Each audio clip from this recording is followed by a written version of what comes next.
ঢাকা বিশ্ববিদ্যালয়ের কিছু শিক্ষক, সেই শিক্ষকরা গিয়ে তাদেরকে ব্ল্যাঙ্ক চেক দিয়েছে এই ফ্যাসিস্ট গভর্নমেন্টকে, আপনারা গুলি চালান। খুনি হাসিনার বিচার এবং তার সহযোগী ঢাকা বিশ্ববিদ্যালয়ের শিক্ষকদের আমি বিচার দাবি করছি। আজকের এই প্রোগ্রামে আমাদের দুটি এজেন্ডা, একটা আমাদের খুনি হাসিনার যেই রেকর্ড কথা ফাঁস হয়েছে, বিবিসি ফাঁস করেছে 100% অথেন্টিক, আমরা তার বিচার দাবি করি এবং তার সাথে যারা উৎসাহিত করেছে আমাদের ঢাকা বিশ্ববিদ্যালয়ের কিছু শিক্ষক, সেই শিক্ষকরা গিয়ে তাদেরকে ব্ল্যাঙ্ক চেক দিয়েছে এই ফ্যাসিস্ট গভর্নমেন্টকে, আপনারা গুলি চালান।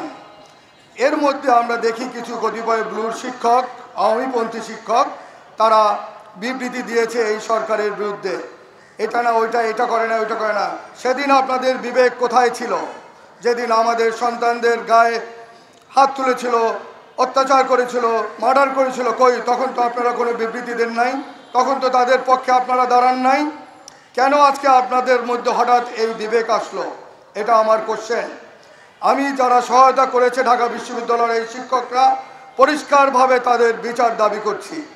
এখানে কোনো হাইড অ্যান্ড সিক নাই, তারা গণভবনে গেছে, ভিডিও ফুটেজ আছে, ইলেকট্রনিক প্রিন্ট মিডিয়ার সব কিছুই আছে। সেগুলোর বেসিসে আমি আমার প্রশাসনকে এবং আমাদের বাংলাদেশ সরকার, স্বরাষ্ট্র মন্ত্রণালয়কে আমি জোর দাবি জানাচ্ছি এদের বিচার করার জন্য। আমি কথা বাড়াবো না, সবার বক্তব্য সব কিছু চলে এসেছে। আমাদের একটাই আজকের এজেন্ডা, খুনি হাসিনার বিচার এবং তার সহযোগী ঢাকা বিশ্ববিদ্যালয়ের শিক্ষকদের আমি বিচার দাবি করছি এবং আমরা সবাই ইউনাইটেড থাকব দেশের স্বার্থে। সবাইকে এক থাকতে হবে। এই মুহূর্তে তারা ফ্যাসিস্টরা দেশের বাইরে থেকে দেশে বিশৃঙ্খলা করার সৃষ্টি করতেছে, আপনারা দেখছেন। আমরা অত্যন্ত চিন্তিত, অত্যন্ত উদ্বিগ্ন। দেশে যে কোনো রকমের যে কোনো দুর্ঘটনা ঘটানোর চেষ্টা করতেছে। আমি সবাইকে আহ্বান জানাবো, সবাইকে ফ্যাসিস্ট বিরোধী ঐক্যবদ্ধ হয়ে সবাই যেন আমরা একসাথে কাজ করতে পারি, চলতে পারি এবং এই ফ্যাসিস্টদের চিরতরে দমন করতে পারি।